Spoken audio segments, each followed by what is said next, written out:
about that. Firstly, the cover drive, I think the most important thing is to have a good balance when you're driving the ball.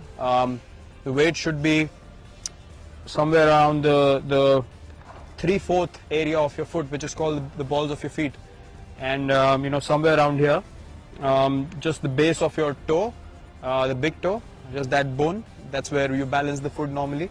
And you need to have a good strong base when you're cover driving the ball. Obviously you need to have foot movement, plus your head position is very important as well.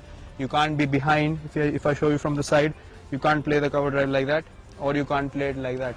Your head should always be where your toe is, and that's how your body is dictated when you're playing the drive, and that's where you connect the ball close to your body and close to your head, and that's where it stays in control. So there are a few ways of playing it. Playing along the ground really depends on the kind of length the ball is pitched at.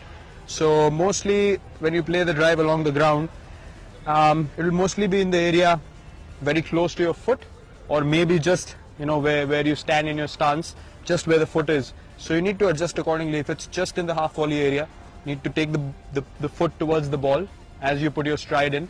You have to figure if the ball is close enough for you to play it along the ground, or on the rise. So along the ground, again, contact point is very important. It has to be close to your pad, close to the body,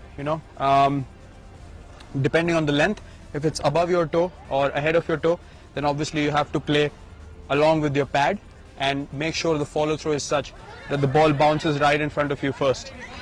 Or if the ball is a bit fuller, then I think the sensible thing to do, which I do most often is sort of go for the drive.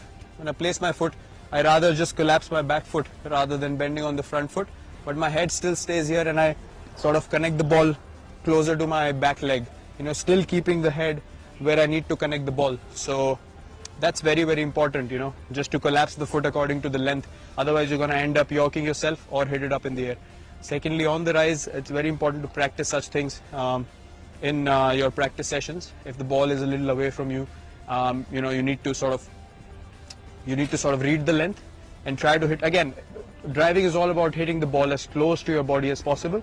So when you're driving on the up, you need to make sure that you're connecting the ball in a way that you can see the ball bounce in front of you, before heading out in the outfield. It should be, just around 2 feet in front of you, the ball should have bounced. That's when you know that you've actually connected the ball really well and you are in control of the drive you've played. If it goes up in the air, then more often than not, it's just a risky shot that came off. It's never in that much control. So I think those are the most important things when it comes to driving the ball.